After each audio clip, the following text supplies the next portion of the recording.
Hello friends, स्वागत है आपका मेरे चैनल में। आज अपन डिस्कस करेंगे आईपीसी में जो वर्ड्स यूज लिए गए हैं उनके संबंध में कुछ डेफिनेशंस को डिस्कस करेंगे। जैसे कि सेक्शन जो 41 है वो सबसे पहले सेक्शन 41 देखते हैं अपन। वो बताता है स्पेशल लॉ के संबंध में। अपन ने लास्ट सेक्शन जो 40 डिस्कस किया था उसमें बताया गया था ऑफेंस की डेफिनेशन को, कि मतलब जो इंडियन पैनल कोड के तहत जो दंडनीय है या फिर जो लोकल लॉ या स्पेशल लॉ के तहत जो पनिशेबल है वो कार्य ऑफेंस होते हैं। तो यहाँ पर अपन स्पेशल लॉ और लोकल लॉ को ही क्लियर करते हैं कि स्पेशल लॉ क्या होता है और लोकल लॉ क्या होता है। सबसे पहले सेक्शन 41 में स्पेशल लॉ बताया गया है a law applicable to a particular subject, मतलब कि एक ऐसा लॉ जो किसी पर्टिकुलर सब्जेक्ट से संबंधित है, जो विषय विशेष से संबंधित है, उसे अपन कहते हैं स्पेशल लॉ। जैसे कि अपन ले लेते हैं एनआई एक्ट या आईटी एक्ट, जो कि एनआई से ही संबंधित है, जो आईटी से ही संबंधित है, या डोमेस्टिक वायलेंस जो कि महिलाओं के साथ जो घरेलू होते हैं अपराध उनसे ही संबंधित है। तो इस तरीके के जो किसी सब्जेक्ट से संबंधित हो, सब्जेक्ट किसी पर्टिकुलर सब्जेक्ट से संबंधित होते हैं, वो हो जाते हैं स्पेशल लॉ। यहाँ पर अगर अपन बात करें सीआरपीसी की या एविडेंस आईपीसी की, तो इसको अपन जो है स्पेशल या लोकल लॉ में नहीं डाल सकते। क्यों? क्योंकि सीआरपीसी में जो प्रोसीजर दे रखा है वो सबके लिए समान है। एविडेंस आईपीसी जो है वो सबके लिए मतलब सब तरीके के ऑफेंस बताते हैं। तो इसलिए अपन जो है वो इनको अपन स्पेशल लॉ या लोकल लॉ में नहीं देख सकते हैं। स्पेशल लॉ वो होते हैं जो सब्जेक्ट से संबंधित होते हैं, विषय विशेष से संबंधित होते हैं। फिर अपन आ जाते हैं लोकल लॉ, जो 42 में बता रखा है। लोकल लॉ वो होते हैं a law applicable only to a particular part of India, मतलब कि जो भारत के किसी स्थान विशेष में अप्लाई करते हैं। जैसे इंडियन पैनल कोड है वो पूरे भारत पर एक लागू होता है, तो इसको अपन लोकल लॉ नहीं कह सकते। इसके जो सेक्शन 1 है उसमें बता रखा है भारतीय दंड संहिता 1860 जो कि संपूर्ण भारत पर लागू होती है, तो इसको अपन जो है वो लोकल लॉ नहीं कह सकते हैं। ये एक जनरल लॉ है जो कि पूरे भारत पर एक रूप से ही लागू होती है। तो फिर लोकल लॉ में कैसे लॉ आएंगे? लोकल लॉ में वो लॉ आते हैं जो कि मतलब राजस्थान के संबंध में अगर कोई लॉ है तो वो राजस्थान के एरिया पर ही लागू होगा। दिल्ली पंजाब के संबंध में अगर कोई लॉ है तो वो दिल्ली पंजाब में ही अप्लाई करेगा। तो इस तरीके से जो स्थान विशेष के संबंध में जो लॉ होते हैं वो लोकल लॉ में आते हैं। जैसे अपन एग्जाम्पल के तौर पर देखते हैं, जैसे अपने राजस्थान का जो रेंट कंट्रोल एक्ट है तो वो राजस्थान में ही अप्लाई करता है। पंजाब दिल्ली में यूपी में भी कुछ ऐसे लॉज होंगे जो यूपी के क्षेत्र में ही लागू होते हैं, पंजाब या दिल्ली में ही लागू होंगे। तो इस तरीके के जो लॉ होते हैं जो स्थान विशेष से संबंधित होते हैं उसको अपन लोकल लॉ कहते हैं, और जो सब्जेक्ट से संबंधित होते हैं उसको अपन कहते हैं स्पेशल लॉ। तो अब अपन देखते हैं जो नेक्स्ट बता रखा है वो है इलीगल। इलीगल क्या होता है? इलीगल के संबंध में अपन यहाँ पर 4 बातें देखते हैं। सबसे पहला तो हर वो कार्य इलीगल होगा जो एक ऑफेंस होगा, मतलब कि अगर वो कार्य ऑफेंस है तो वो इलीगल होगा। जैसे ऑफेंस जैसे आईपीसी में या किसी लोकल लॉ या स्पेशल लॉ के तहत जो भी कार्य जो ऑफेंस होता है वो अगर वो कार्य ऑफेंस है तो वो इलीगल होगा। जैसे किसी ने चोरी कर लिया, एक्सटॉर्शन कर लिया, तो वो अगर ऑफेंस है तो वो इलीगल है। उसके बाद में वो कार्य भी इलीगल होगा जो प्रोहिबिटेड बाय लॉ है। मतलब प्रोहिबिटेड बाय लॉ को अपन जनरल एग्जांपल से देखते हैं कि जैसे कहीं पर ये लिखा हुआ है कि मतलब यहाँ पर से पेड़ में से फल तोड़ना मना है, तो पेड़ से फल तोड़ना कोई ऑफेंस नहीं है, लेकिन कुछ पर्टिकुलर एरिया पर अगर वहां पर लिखा हुआ है कि यहाँ से पेड़ तोड़ना मना है, मतलब कि वो प्रोहिबिटेड बाय लॉ है, पेड़ से फल तोड़ना मना है, तो फिर भी अपन वहां से पेड़ से फल तोड़ेंगे तो ये फिर एक जो है वो इलीगल हो जाएगा। इसी तरीके से जैसे अपन देखते हैं कि यहाँ पर एंट्री करना मना है लेकिन फिर भी मतलब यहाँ प्रवेश मना होता है, फिर भी अपन चले जाते हैं, या फिर यहाँ थूकना मना है, बहुत सी जगह ऐसा लिखा होता है।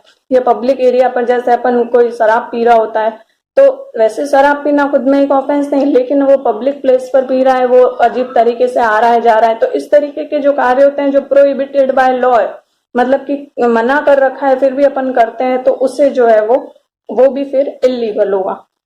उसके बाद में जैसे ऑफेंस इलीगल ये हो गया। फिर थर्ड पॉइंट ये आता है जो अपन को कॉज ऑफ एक्शन अराइज करता है, मतलब किसके लिए अपन को आधार देता है, एक सिविल सूट फाइल करने के लिए।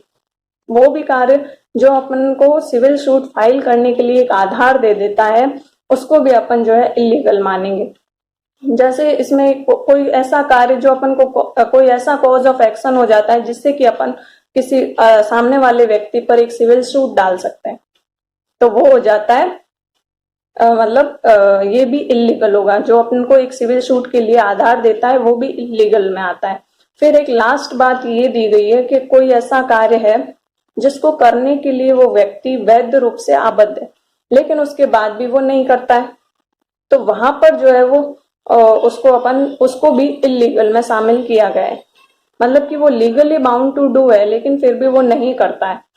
जो कार्य वो करने के लिए उसका राइट है वो करना है उसको, लेकिन फिर भी वो नहीं करेगा, तो वो भी एक इलीगल हो जाएगा। जैसे कि मैंने किसी से पैसे लिए, मैं उसको कहता हूँ मैं तुझे 2 दिन में लौटा दूंगा, फिर भी मैं उसको नहीं देता हूँ, फिर वो मुझे और बार बार कहता है कि यार पैसे दे दो, मेरे पैसे दे दो, मैं फिर भी नहीं देती हूँ, तो ये कार्य इलीगल हो जाएगा। मैं उसे पैसे देने के लिए बाउंड हूँ लेकिन मैं नहीं दे रही हूँ।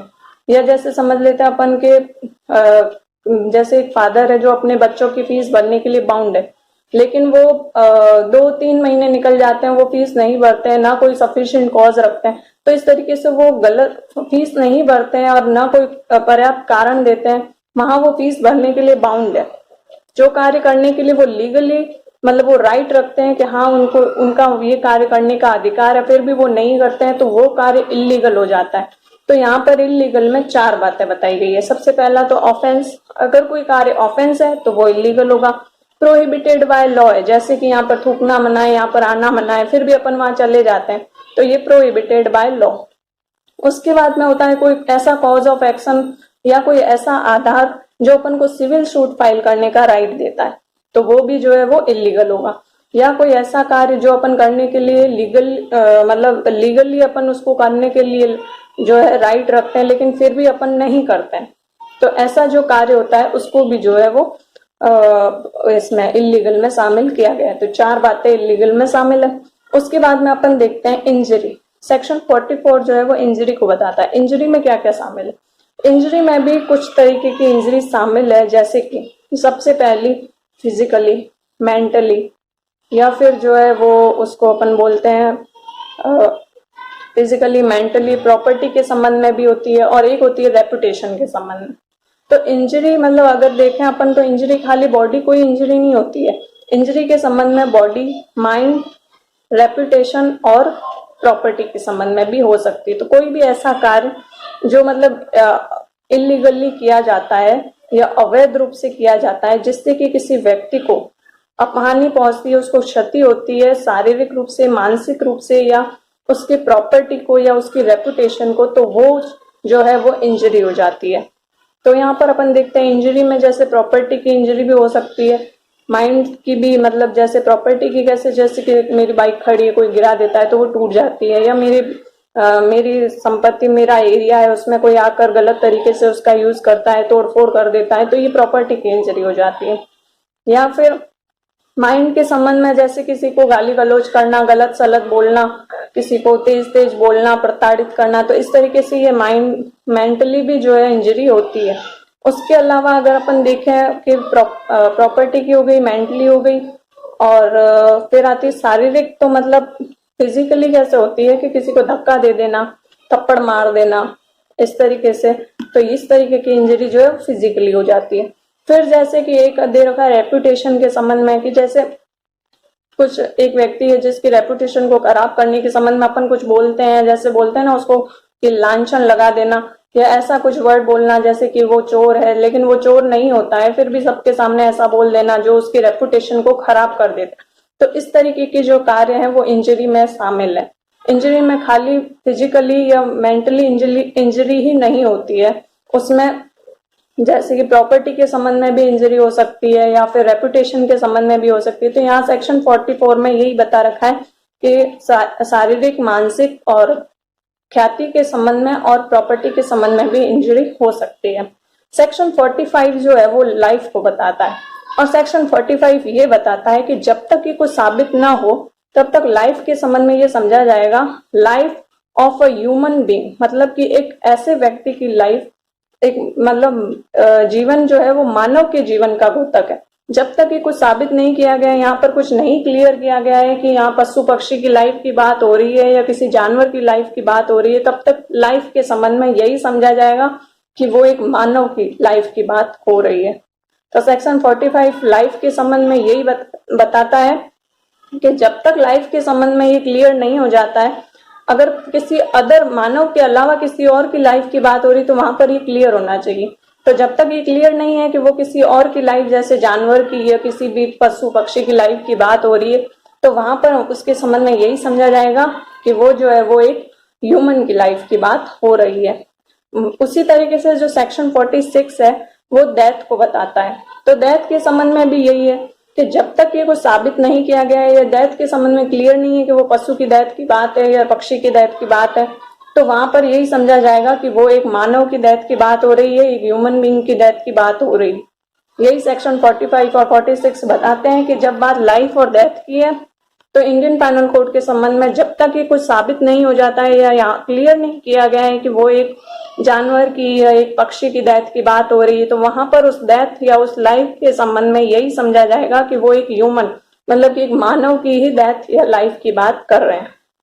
तो इस तरीके से आपको सेक्शन 45, 46 भी क्लियर हो गया होगा। अगर अच्छा लगे तो please keep watching and like share subscribe जरूर करना।